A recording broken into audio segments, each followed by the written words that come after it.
Mr. Sharil Taha.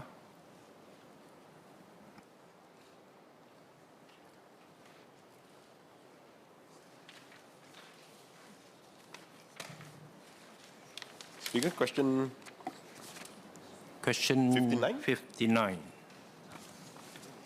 Yeah, question 59. Question 59, please. Sorry, Mr. Speaker, can I take both question 59 and 60 at the same time? I think you want to do the MND questions first? Again? Speaker, there's a question 53 that you want to do first, maybe?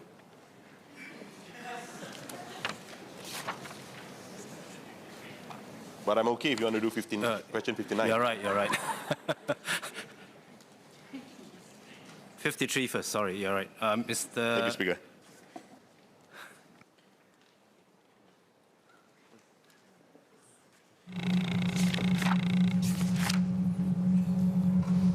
Mr. Speaker, sir, may I have your permission to answer questions 53 to 58 on today's order paper?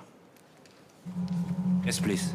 Sir, my response will also cover matters raised in the questions by Mr. Henry Quek, Mr. Gerald Giam, Mr. Pritam Singh, which are scheduled for a subsequent sitting. I invite members to ask clarifications if need be, and if the questions have been addressed, they may not be necessary for them to proceed with the questions for future sittings. At National Day rally this year, Prime Minister Lee announced a new framework for new public housing flats. From the second half of 2024, BTO projects will be offered under standard, plus, or prime models based on their locational attributes, rather than whether they are in mature estates or non-mature estates. This new framework reflects the government's commitment to achieve affordable home ownership, a good social mix, and a fair system. These objectives were affirmed through our engagements with more than 16,000 Singaporeans over the past year as part of our Forward Singapore housing conversations. Under the new framework, we will launch standard, plus, and prime flats. Standard flats are public housing flats built all over Singapore, the BTO flats that we know today. They will come with HDB standard subsidies and standard restrictions.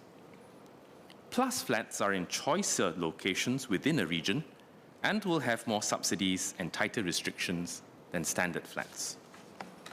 Prime flats are in the choicest and most central locations in Singapore and will have the most subsidies and the tightest restrictions. Let me elaborate on how this new framework keeps public housing affordable, maintain a good social mix, and keep the system fair. Sir, first, the new framework seeks to keep home ownership affordable. As Mr. Lim Biao Chan had asked, HDB keeps BTO flats affordable by pricing them with significant discounts off their market value. However, flats in choice locations come with higher market values due to their attractive locational attributes. Without additional subsidies over and above that for flats in other locations, the prices of such choice flats would be higher and would be out of reach for some Singaporeans. We heard many suggestions during our engagements, including imposing a hard price cap on prime and plus flats, as suggested by Mr. Seah Yao Chuan. But setting a hard cap can be distortionary, as prices may then not fully reflect the attributes of the flats. Instead, we will provide additional subsidies on top of the significant market discounts already provided for standard flats to make these choice flats more affordable to Singaporeans from a wider range of incomes.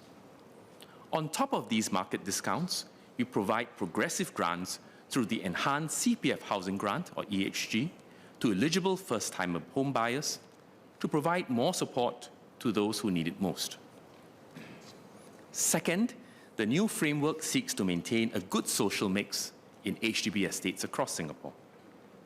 Given that HDB Plus and HDB Prime flats come with higher subsidies, we will impose tighter restrictions on these flats. These restrictions include an income ceiling upon resale. In response to Mr. Chong Ki Hiong's question, the income ceiling applied upon resale takes reference from the prevailing BTO income ceiling at the time of resale. Today, This is $14,000 for families and covers 8 in 10 Singaporean households. The government regularly reviews the BTO income ceiling over time to account for income growth. We will also offer a variety of flat types across prime and plus projects to meet the different budgets and needs of Singaporeans. To ensure that our neighbourhoods remain inclusive, we will continue to build rental flats in integrated blocks where possible, as suggested by Mr. Seah Yao Chuan, including in future prime and plus projects. In fact, we did this for River Peaks 1, which is the first prime location public housing project that we had launched in November 2021. Some have asked if this new framework might cause our society to stratify further. In fact, on the contrary, this new framework seeks to achieve quite the opposite. Without the new framework, flats in choice locations will likely become more expensive and out of reach for many Singaporeans over time because of their good location and good attributes. By launching them as HDB Prime or HDB Plus flats, the additional subsidies and tighter restrictions, including the income ceiling upon resale, will help to moderate demand for such flats and keep prices affordable to Singaporeans from a wider range of income levels. Alongside a mix of flat types, these measures enable us to maintain a good social mix. Let me provide an example of how the Plus model will help to make BTO flats more affordable. In today's market conditions, a choice 4-room flat in a central region may be priced at around $650,000 under the current BTO model. This is after significant market discounts, but the price is before grants, such as the EHG, and so on. For a family earning a combined income of $7,000, which is below the median resident household income, this may not be within their reach. They receive an EHG of $25,000, but would still need to make an additional top-up of $52,000, either in cash or CPF, and pay a monthly cash outlay of $399, or some 29% of their income after the top-up. Under the Plus model, due to tighter restrictions and additional market discounts, the price comes down to around $550,000 before grants. The family earning $7,000, the same family, would continue to receive $25,000 in EHG, but the $52,000 that they needed to put in terms of additional top-up is now, under the Plus model, reduced to zero. They now pay slightly more than a quarter of their monthly household income, 27%, and a monthly cash outlay of $273 versus the earlier model of $399. This flat is now more within their reach. Third, the new framework seeks to keep the system fair. This is because, unlike standard flats with standard discounts, we will be providing additional market subsidies to keep prime and plus flats more affordable. To be fair to those who buy standard flats that come with standard market discounts, we will impose tighter restrictions on buyers of prime and plus flats. In addition to the tighter restrictions, we will also impose a subsidy recovery rate for the first buyer upon first resale, which will be commensurate with the extent of the additional market discounts given. Because plus flat buyers enjoy lower subsidies than prime flats, their subsidy recovery rate will also generally be lower.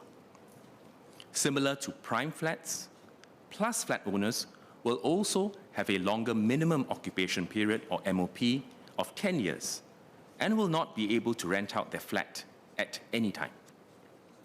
This is to ensure that these flats are primarily for owner occupation and not for speculative investment or rental yield.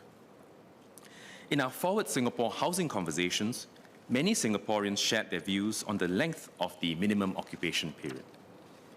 Many supported imposing a longer MOP because they felt that HDB flats should primarily be for owner occupation. Mr. Seah Yao Chuan asked whether plus flats can come with an MOP of shorter than 10 years. We had considered this carefully. Plus flats are in choice attractive locations. We think that an MOP of 10 years seeks to strike a balance between strengthening the intent for owner occupation on the one hand and giving homeowners the flexibility of moving home for genuine reasons. Today, the vast majority of our flats come with a 5-year MOP, but most Singaporean households stay in their HDB flat for 10 years or more before selling it. For those who genuinely need to move out before the end of the MOP, HDB will assess their appeal on a case-by-case basis. Members have also asked about the potential impact of the new housing framework on the broader property resale market. This will depend on many factors, including home buyers' preferences, market conditions, such as the prevailing economic outlook, supply, demand, financing, and so on. Analysts and researchers also have a diverse range of views on potential impact on resale prices in the wider market, and many agreed that the overall impact might not be so straightforward. In the near term, Singaporeans who are looking for more affordable public housing in central or choice locations may wait for these new prime and plus flats to be launched on the market if they're able to, while others who have more immediate needs or who prefer flats without these new restrictions may choose to purchase existing flats in the resale market. In addition, prime and plus flats will only come onto the resale market in about 15 years' time. In the longer term, we expect that the tighter restrictions will moderate the resale prices to some extent so that the flats are kept affordable for a wider group of Singaporeans. Nevertheless, we will monitor the impact of the new housing framework on the broader resale market closely and review them when necessary. Sir, we are committed to support and keep homeownership affordable. In FY 2021-2022, HDB recorded a deficit of around $3.85 billion in its home ownership program. Over the same period, HDB disbursed $372 million in grants for flats purchased directly from HDB and $849 million in grants for resale flats and executive condominiums. In response to Mr. Seah Chen and Mr. Pritam Singh, as prime and plus flats will come with more subsidies, the total fiscal impact is anticipated to be higher than if we keep to the status quo. The actual anticipated fiscal impact will depend on a number of factors, including market conditions at each launch, housing demand, the locational attributes of the sites, and more. In deciding which model to launch new flats under, we take into account various factors such as their specific locational attributes, affordability for buyers, and the need to provide a range of different options for Singaporeans. We will continue to set aside the vast majority of our new flat supply for first-timer families. Under the new framework, across all BTO projects, first-timer families will receive 2 ballot chances. And first-timer parents and married couples, or what we call the FTPMC, will receive 3 ballot chances, an additional priority under the Family and Parenthood Priority Scheme. More details on the specific prioritization and quotas for different groups will be announced when ready. We're also taking steps to enhance housing access for singles who will be able to purchase new 2-room flexi BTO flats island-wide in standard, plus, or prime projects from the second half of 2024. To meet the housing demand from singles and elderly who are looking to right-size, we will be launching more 2-room flexi flats. Over the next 3 years, from 2024 to 2026, we will launch up to 14,000 2-room flexi flats, an increase of about 30% over the past 3 years from 2021 to 2023. We've also been working hard to catch up on delays and have done so for 70% of our delayed flats. The median waiting time is about 4 to 4.5 years because of the COVID impact, and we are pressing on to bring it down to 3 to 4 years by next year. Mr. Lim Biao Chuan has asked if we can lower the age floor to allow singles to apply for BTO flats at an earlier age. Sir, with the changes that we are already going to make, we can expect housing demand from singles to go up significantly. Our priority now is to build enough flats over the next few years to address this demand before we decide whether to make any further changes. Having said that, we've been engaging singles on their housing aspirations and heard many suggestions on new housing typologies, such as co-living and intergenerational housing, and we're actively studying them. These broad changes reflect the government's commitment to ensure that home ownership remains affordable, maintains a good social mix in every town and region, and keep the system fair. We will continue to engage Singaporeans on these changes and announce further details on the specific policy moves when we're ready. Thank you. Any clarifications for Minister?